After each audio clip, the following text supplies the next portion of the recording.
So, I'm very excited to have you uh, out here to kind of just give a brief overall about your artist project, and I really appreciate your time. So I'll start off with a brief introduction about myself. I know you know me like that, but like, Yeah, I uh, do. for the viewers and such. So I started listening to this music when I was this music, um, trance, house, freestyle, Eurodance growing up as a kid. And at 15, my friend introduced me to hardstyle.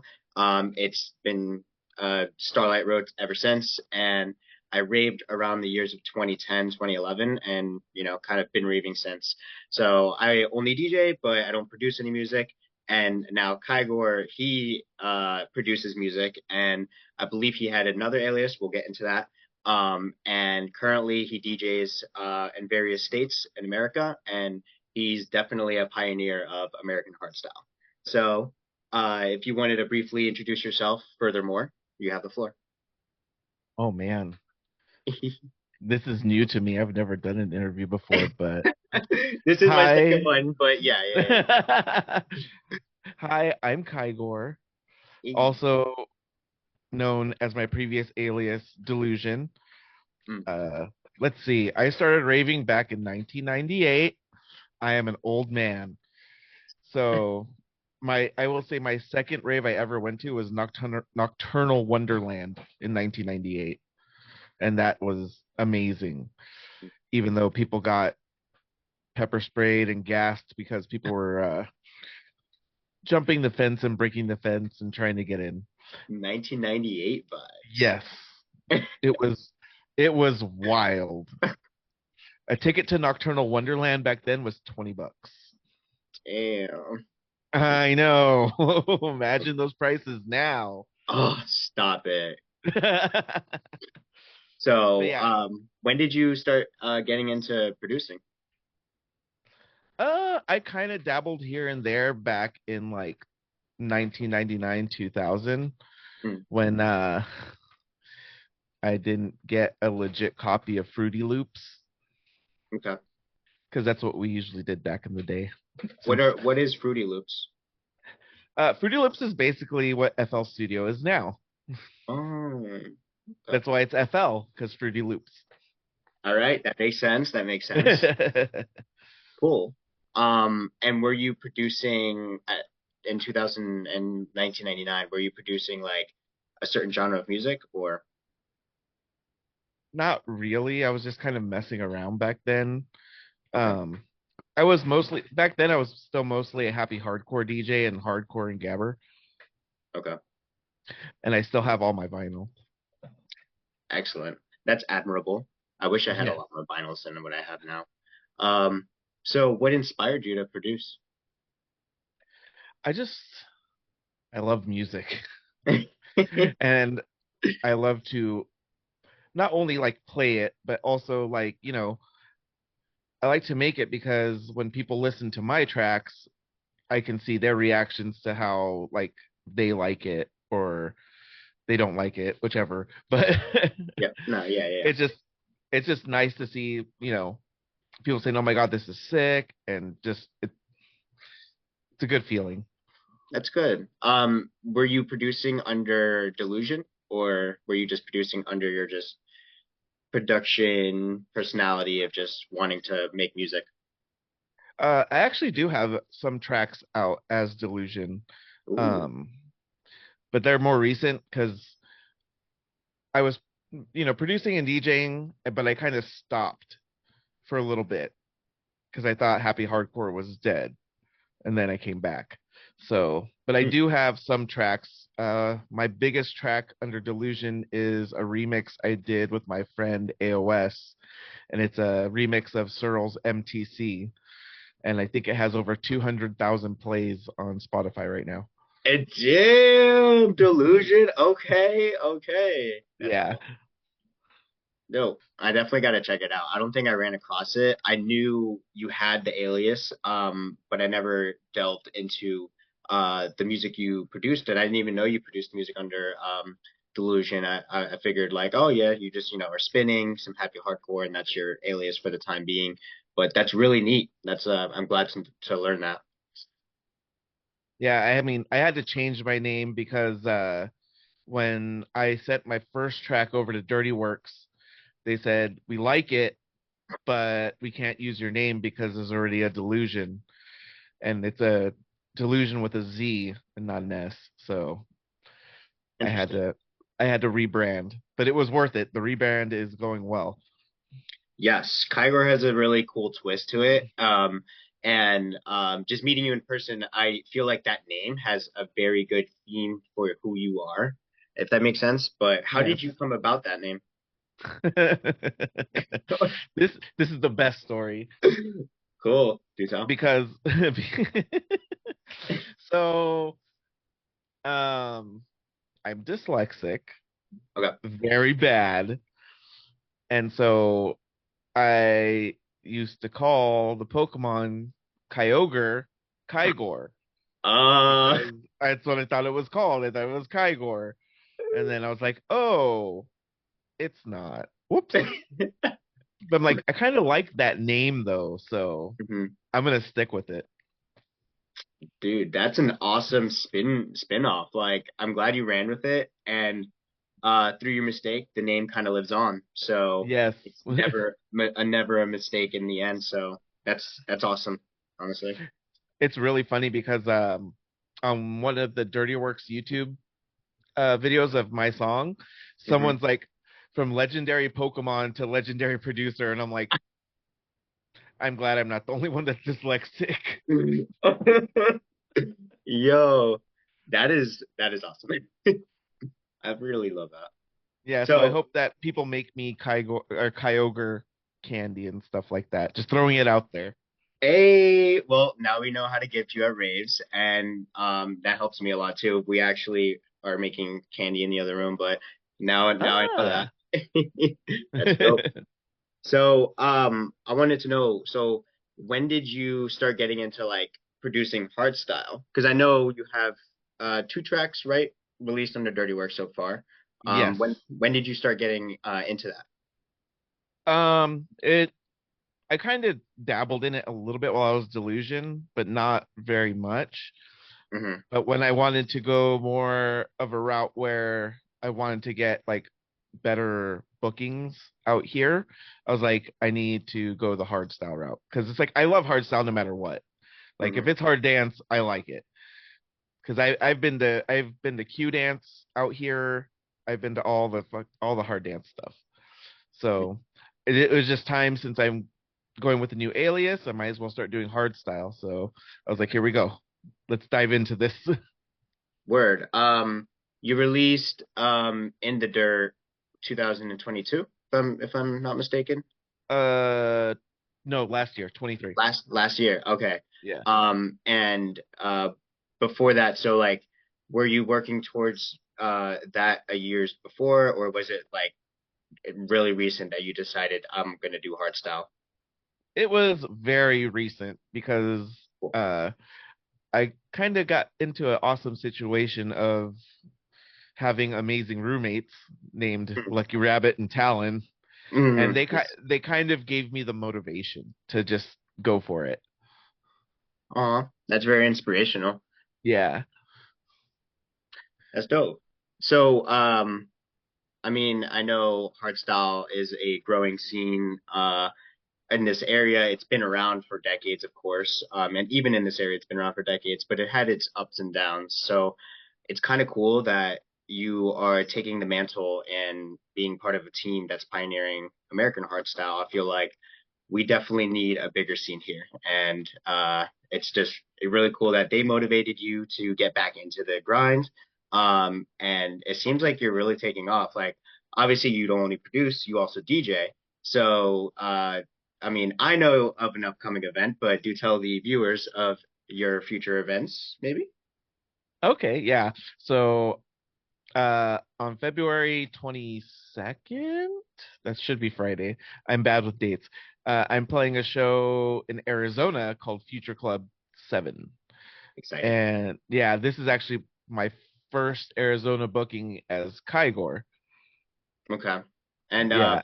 have you played outside of the states at all before? Yes, I've played in Vegas. Oh no, I've played in Vegas as Hmm. Kygore. Um, I've played in Utah. I've played in Canada. Really cool. Yeah, those are the most spots I've played. Cool. Do you have any specific toolkit, like type of vibe that you go for? I mean, something for our viewers to know, because I know I've enjoyed your sets before. I usually try like a lot a lot of times I'll wing a set. Like I don't know where I'm going with it. It'll just happen. Like Cool. I normally don't put together sets. The only time I did was when I played the BaseCon show because I was like I need to put something together because I can't wing it. Mm. But normally I try to go for like very high energy, upbeat, and just throwing random stuff out there that like is unexpected. Like I'll go from like raw to euphoric and Mm. then back to raw or just like all different types of hardstyle. And you heard my set when you guys had me down there. Like I'll go from regular hardstyle to raw to happy hardcore to French core. Yeah, and even dibble dabbling into some classics too. I remember when Yeah. he on that Brendan Hart track, I was like, boy knows he. So, all right, that's really cool. That's really cool. So I wanted to kind of get back into your production project with Kygore. I want to like me and the viewers probably are curious. How do you start a track? Like, do you feel an inspiration? Do you kind of randomly say, I'm going to start it right now? Or like, how do you go about that? it's it's very random. Like Mm, sometimes I'll just be listening to something. I'm like, all right, I have inspiration because I listen to music all day long while I'm at work and on the way home and all that stuff. So, like, I'll get inspiration from other tracks, or I'll hear some track that's not even hard style, and I'll be like, oh, maybe I can work this into a track. Like, I listen to all different kinds of music. So, I'm actually I don't know if you've heard of a song called "Hardstyle Fish" by why Little. does it sound familiar? It just came out. It's by Little Big, Okay. and as soon as I heard it, I'm like, I have to make it. I have to make it harder. So Okay. it, it's in the works right now. Okay.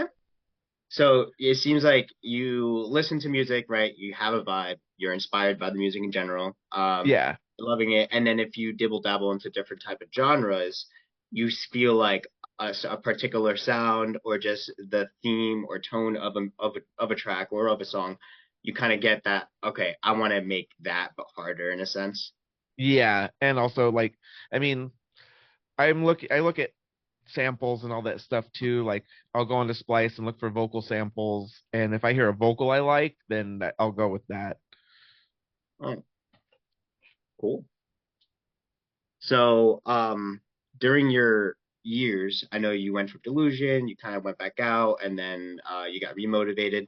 What kind of challenges have you faced? Do you still face during like producing and or touring? Producing writer's block. That's always a thing. Yeah. It's like you sit there and you just stare at the daw and you're like, ugh. You're like, I just need to walk away. Oh, And then touring, I mean, I haven't really had any issues touring except for not getting paid, but it happens. yeah. I mean, I guess it goes to like branding if like you want an opportunity, the sacrifices, but at the same time, it's like hopefully you're compensated in some way or fashion because obviously that is a challenge if you're putting work in there. You know what I mean? Yeah. And like, I'm easy. Just like gas money's fine for me sometimes. Like, I don't even care. Mm. Or if you're putting me in a situation I've never been in, like when you guys booked me, that shit was fun. That is, yeah, no, that's commendable. And like I had so much fun. I can't wait to have you out with us again. Yes. Dude, that tunnel rave though, that was a fun experience. hmm Like Like, oh my God. we need more of those. Like well we're you know, you already as you saw the previous date, we're in the works of something. So Yes, I can't wait. yes. So going back to like writer's block, it does seem like it's a common thing because I sometimes get writer's block if I feel like I want to make a mix or if I am just writing something in school or something like that, right? So like what tools have you used to really get you back on track and like refocus yourself? And what I usually do, it's like if I start getting the writer's block or if I'm just not feeling it, like I'll definitely just close out of it, not even think about it for a bit. Like I'll play some video games, I'll do other things just to get my mind off of it, and then I'll come back with a fresh like mindset. Mm, So sometimes you just have to leave it. yeah. Have you ever scrapped a project before, or like, do you keep all your saves? I mean, I keep all of them, but there's definitely some that I'm just like, yeah, I'm not going back to that. Oh, okay, okay. So, you went back into hardstyle, after Happy Hardcore with Delusion. Where do you feel you sense the hardstyle sound going, from how it's been and like in the coming years? I really hope, and I'm sure a lot of people are with me on this, that we start getting some more euphoric. You give me I chills. Yeah, I would love some more euphoric, like some really good euphoric. So let's hope it goes that way. Like I like the raw phoric too. I think that's great because like it's so pretty, but then it still goes hard as fuck. Yeah. Do you have a favorite artist? Right now it's Refusion. Mmm. Fusion is Refu definitely a good one. He's making some bangers right now. I'm pretty sure he's in the melodic hardstyle community on Facebook, I think. Oh, Yeah. For any euphoric lovers and melodic hardstyle lovers, like they got a whole community on Facebook. It's a melodic hardstyle community page, led by Endvine, Division, and DMind. I don't know. It really, really gave me um remotivation for the euphoric sound. But okay, interesting. So do you prefer like euphoric to kind of be more of a staple in general where people are producing more of it, or like do you feel like you want like how do you feel the art style scene going as well? I guess what I'm trying to ask. I mean, like I really do want to see it go back towards euphoric because I love when people can sing along. And that's just coming from my like happy hardcore roots. Like every song you can sing along with happy hardcore. So like the euphoric you can sing along with those too. So like if you have a good vocal, just give it to me. I like to sing along. Uh,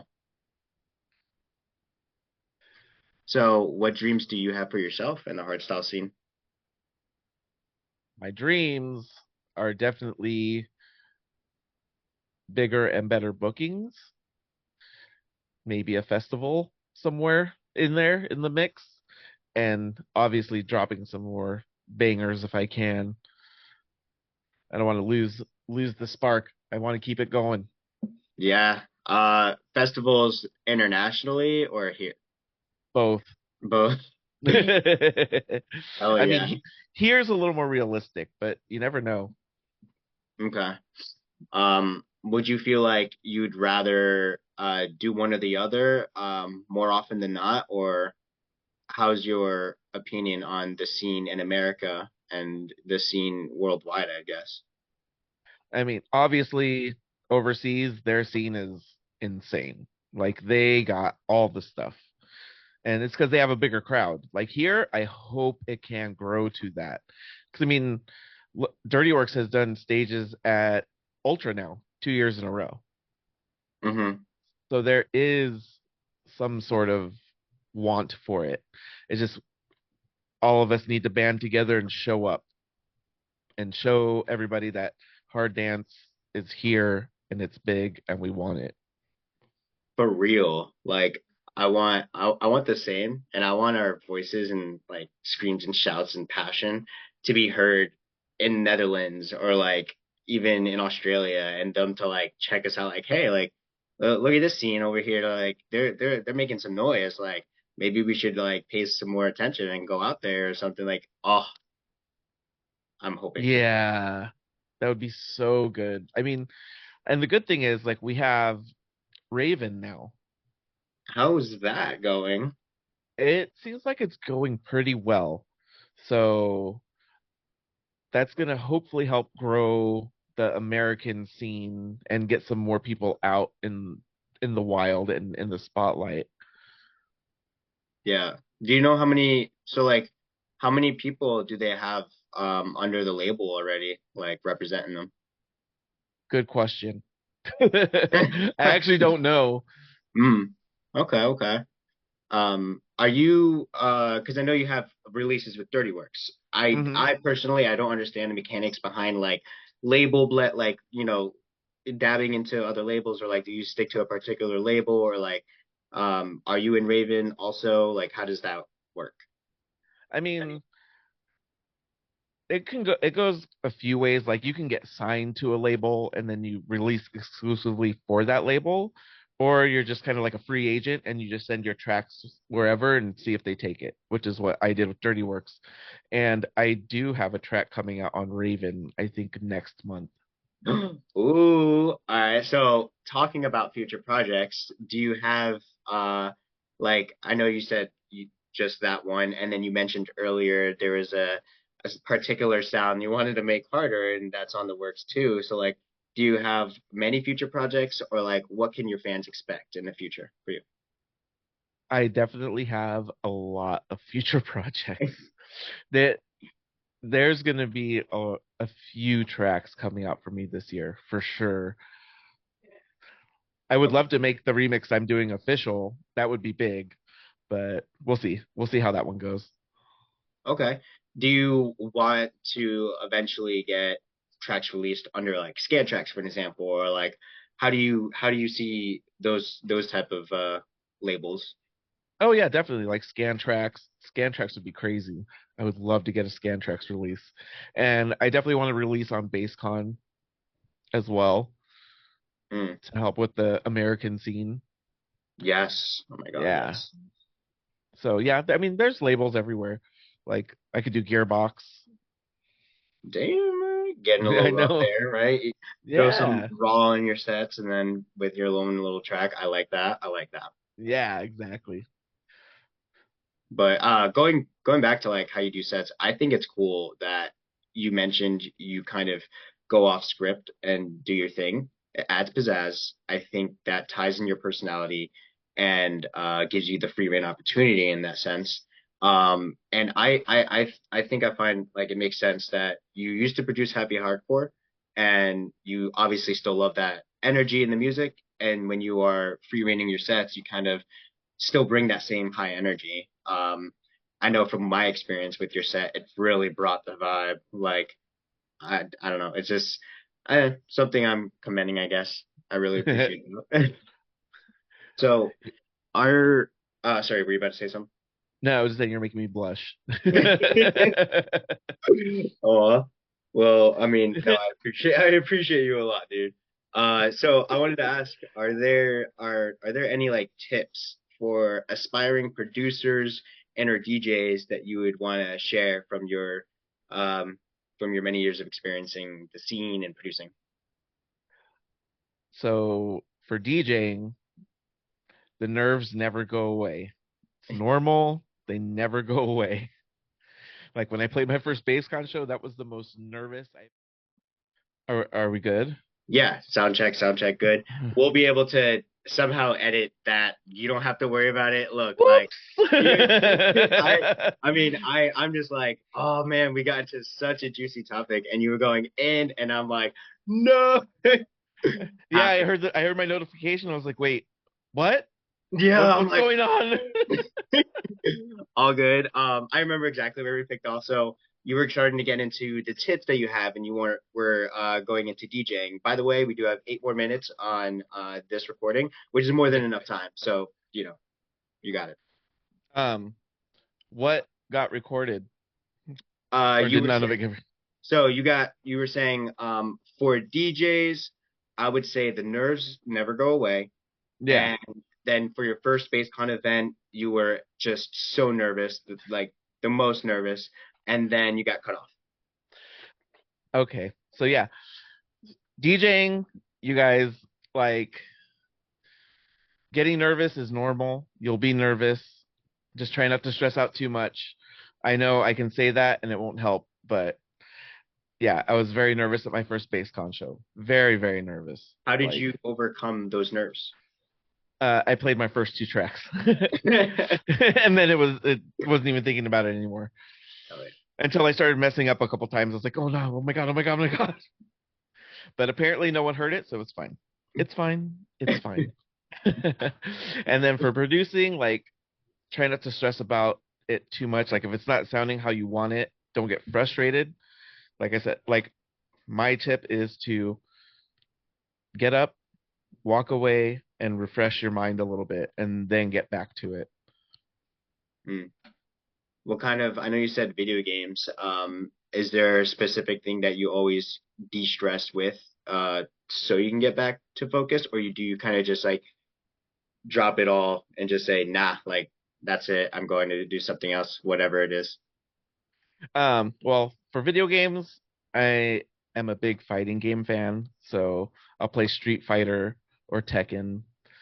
And if I don't feel like playing fighting games, Final Fantasy is one of my most favorite franchises. So I'll play Final Fantasy 14 just to chill. Cool. I mean, I think those are beautiful tips. Uh, I guess I can call myself a house DJ.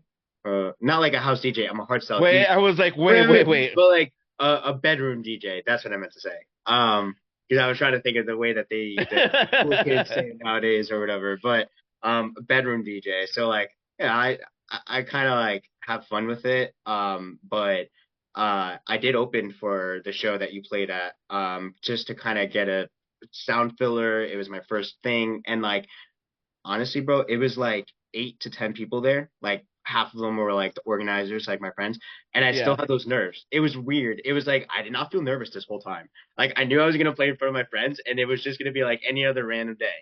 But as soon as I got behind the deck, it gives me that mindset of like, all right, wait a minute, I'm actually on the spotlight. Like I can't screw up. Like this is it. It do be like that, even in front of friends.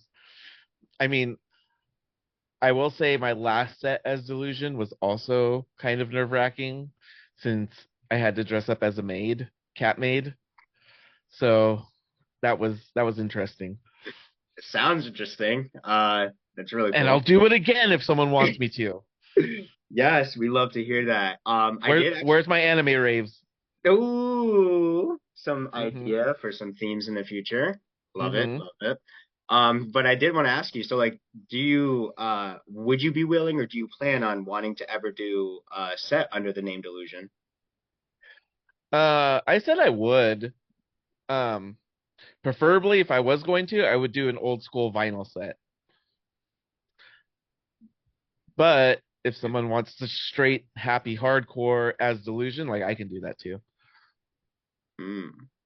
Well, I'm going to keep that in mind. Rest assured that's I'll bring that to the team because that's a really, really cool thing. Um, Sweet. And then I mean, yeah, I'd say that's amazing that you have the journey that you've had and you kind of came around to being roommates with your close friends that helped motivate you to get back into the rope of things. And like, man, I completely love In the Dirt, and I forgot the name off the top of my head, but like End, what's your second track called? And this way. End This Way. Yes. Like vocals, melodies, like the kick, like the energy, the mid intro. You got really good taste in bringing fresh hardstyle to this year that doesn't sound repetitive. Like I don't Yeah. know, yeah, and like I think that's what we need.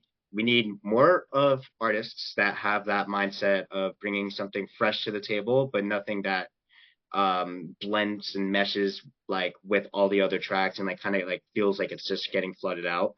Um, Kind of like cookie cutter. exactly. Yes. Ooh, lighting. Yeah. Um, I was like, I'm kind of dark. so really quickly to like conclude the interview, I want to say I really appreciate you coming on. Um, Woo! We'll deal with the whole technical difficulty. It'll give It me happens. yeah, it'll give me something new to work on. Like, okay, now I know like this is a thing, like this happened. So like how am I gonna adjust myself accordingly and like create a new clip, I guess. Yeah. Yeah. But so yeah, I'm excited for your future projects. I'm excited to see your sets, and if you haven't been out to Arizona, you have a chance to go out there to see Kygore. And if you are in Arizona and you somehow stumble upon this interview, you better get your tickets fast because your boy's about to throw down on That's right. And it's gonna be one of the good sets where I start from 150 and end off of about 220. So, give them the energy, give it to them. oh yeah. All right. Well, again, I really appreciate you coming on. And yeah, like good luck on your journeys and everything. This is my second interview, by the way. Yes. Um, I had my first interview with some Netherlands producer. His name's Vax. He's like kind of growing, so he had that like this is my first interview. I've never done this, and I'm over Yeah. here like I mean I know artists like Sound Rush and like Beefront and Headhunters. They've had these interviews and stuff, but Oh like yeah. I would always assume like artists like get these messages from collectives, but like I never, I think it's cool that I'm reaching out to you guys and getting to know the artist more and kind of gives that personable touch for our viewers and your fans to kind of like understand who you are. So it's cool. Yeah, definitely. No, this is awesome. Because like you don't really get much of you get it with like the big guys. Yeah, they always get interviews, but like you don't get kind of the smaller guys, you know? Yeah. So I'm proud. I don't know. I'm proud of the homie.